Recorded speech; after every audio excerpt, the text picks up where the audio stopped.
Hello प्यारे बच्चों, आप लोग कैसे हैं। चलिए प्यारे बच्चों, आज फिर आप लोगों को पाठ 1 चैप्टर 1 फिजिक्स का कक्षा 12 का लेके आए हैं। वीडियो नंबर 2 होगा आपका। तो कल हम आप लोगों को पढ़ा दिए थे आवेश क्या है, आवेश का क्वांटीकरण, वैद्युत संरक्षण का नियम। आज हम पढ़ाएंगे कूलाम का नियम। आज हम आप लोगों को क्या पढ़ाएंगे? कूलाम का नियम। तो आप लोग हेडिंग डालेंगे कूलाम ला।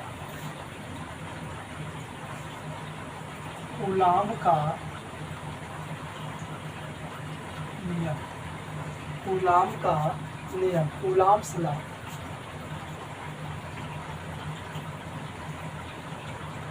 कूलाम्स लॉ, तो कूलाम लॉ है, इसको हम जानेंगे। तो कूलाम लॉ के बारे में हम लोग पढ़ाएंगे, आपको पढ़ाएंगे। कूलाम्स लॉ है, इसके बारे में जानेंगे।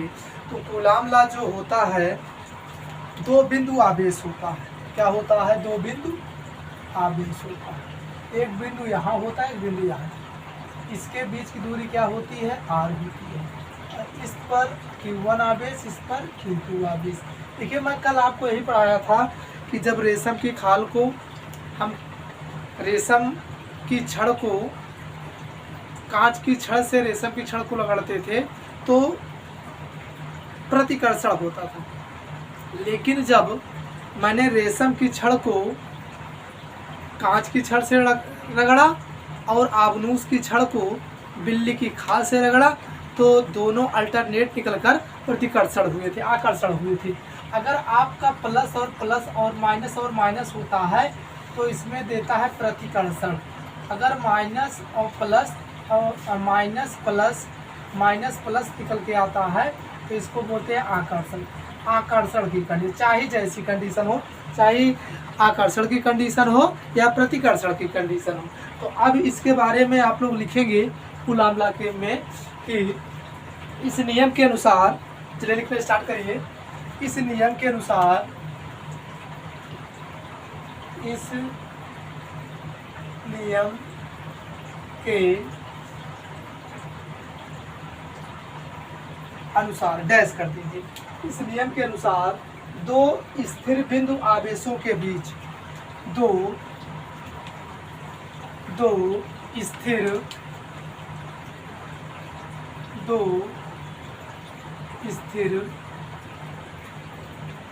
बिंदु आवेशों के बीच लगने वाला,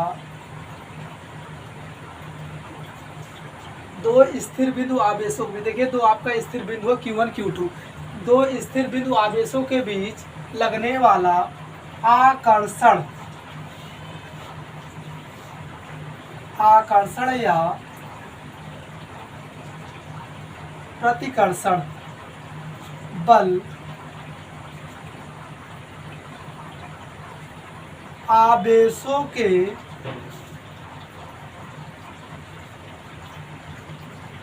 गुणनफल के अनुक्रमानुपाती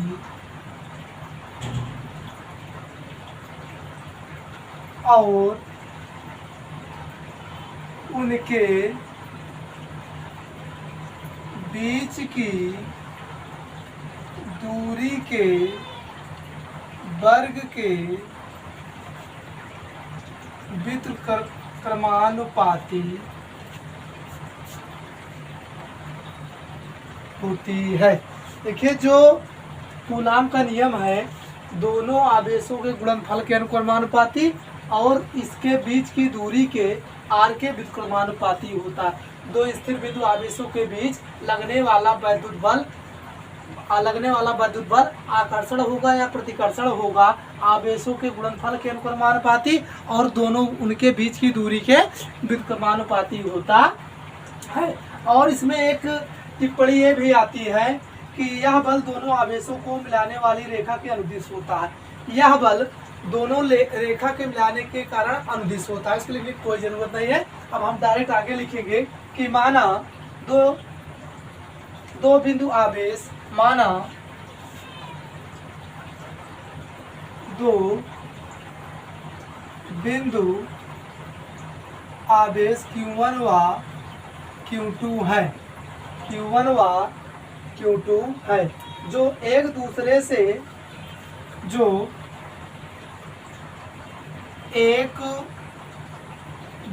से r दूरी पर स्थित है, एक दूसरे से r दूरी पर स्थित है। देखिए माना दो बिंदु आवेश Q1 Q2 है जो r दूरी पर स्थित है, तो इस पर लगने वाला वैद्युत बल F प्रोपोर्शनल Q1 Q2 समीकरण एक इसको बना देंगे। अब दूसरा है F प्रोपोर्शनल 1/r का स्क्वायर, समीकरण 2 में लिखेंगे। अब लिखेंगे समीकरण 1 व 2 से, तो यहाँ हो जाएगा समीकरण 1 व 2 मिलाएंगे तो F प्रोपोर्शनल Q1 Q2 अपान r का स्क्वायर, Q1 Q2 अपान r का स्क्वायर। देखिए F proportional Q1 Q2 F proportional 1/r का स्क्वायर। जब इसको हम आपस में मल्टीप्लाई Q1 Q2 इसके ऊपर आ जाएगा, AR का स्क्वायर इधर आ गया, तो जब F प्रोपोर्शनल हटाएंगे तो K बढ़ जाएगा, Q1 Q2 अपान r का स्क्वायर। तो इतना आप लोग लिखेंगे, जल्दी लिख लीजिए, स्क्रीनशॉट ले लीजिए। चलिए फिर उसके बाद हम फिर लिखेंगे जहाँ के एक अनुक्रमानुपाती नियतांक है, लिखेंगे जहाँ के एक अनुक्रमानुपाती नियतांक है, जो के है आपका क्या है, अनुक्रमानुपाती नियतांक है। उसके बाद फिर लिखेंगे यदि आवेश निर्वात या y में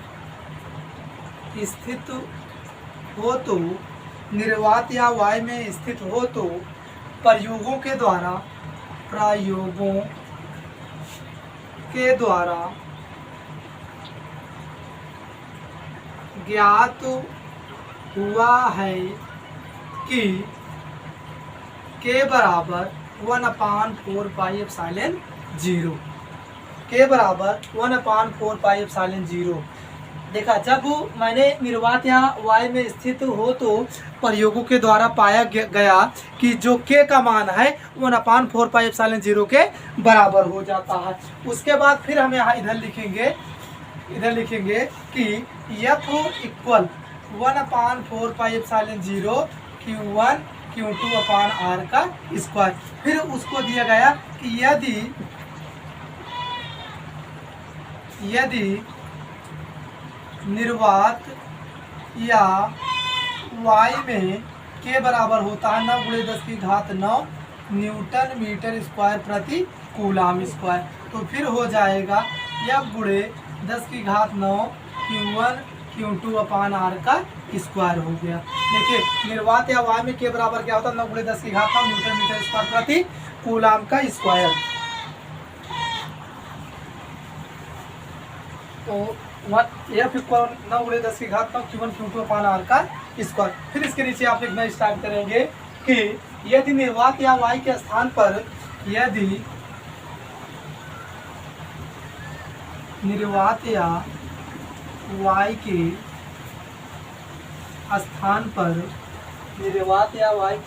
पर दोनों आवेशों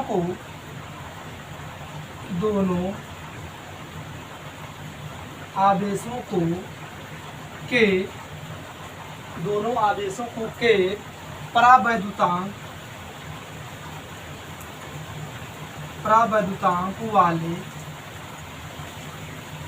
वाले माध्यम में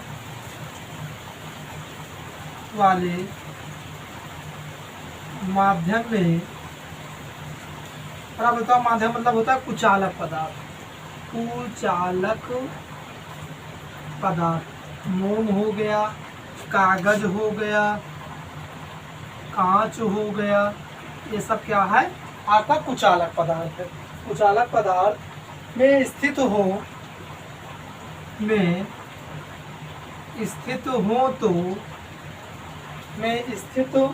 हो तो इनके बीच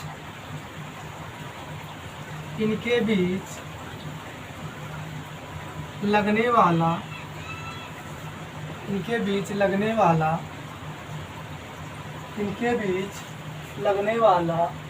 वैद्युत बल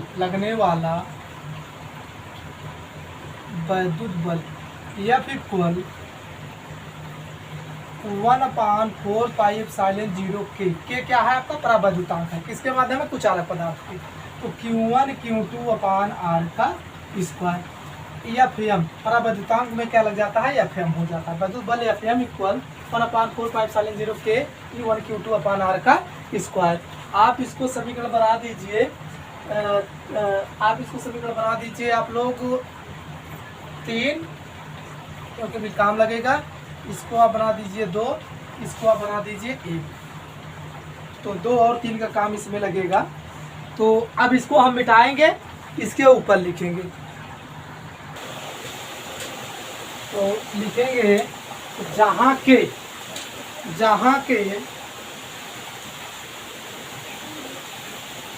एक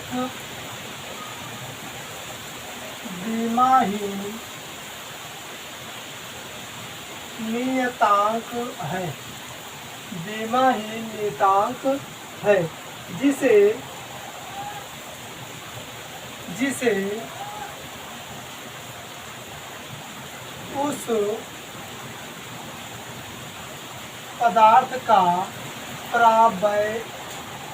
नियतांक है जिसे उस पदार्थ का परावैद्युतांक कहते हैं। जहाँ के एक विमाहीन नियतांक है जिसे उस पदार्थ का परावैद्युतांक कहते हैं। देखिए लाइट चली गई है, थोड़ा लाइट की प्रॉब्लम है इसलिए सब आपको दिख रहा होगा, और थोड़ा यहाँ पे वर्षा भी हो रही है इसलिए थोड़ा वीडियो नम है। तो यही क्वेश्चन कराने के बाद मैं स्टॉप कर देता हूँ। तो जहाँ जिसे उस पदार्थ का परावैद्युतांक कहते हैं। तो इसके बाद जो इसका मात्रक है, इसकी जो बीमा है, हम अगले वीडियो में कराएंगे। तो मैं यही आप लोगों को समाप्त कर देता हूँ। अगले वीडियो नंबर 3 में आप लोगों को बताया जाएगा। तो आप लोगों से आशा है कि आप लोग वीडियो को सब्सक्राइब करिए, लाइक करिए, देखिए, और जो कुछ त्रुटि हो उसको कमेंट बॉक्स में बताइए। Thank you.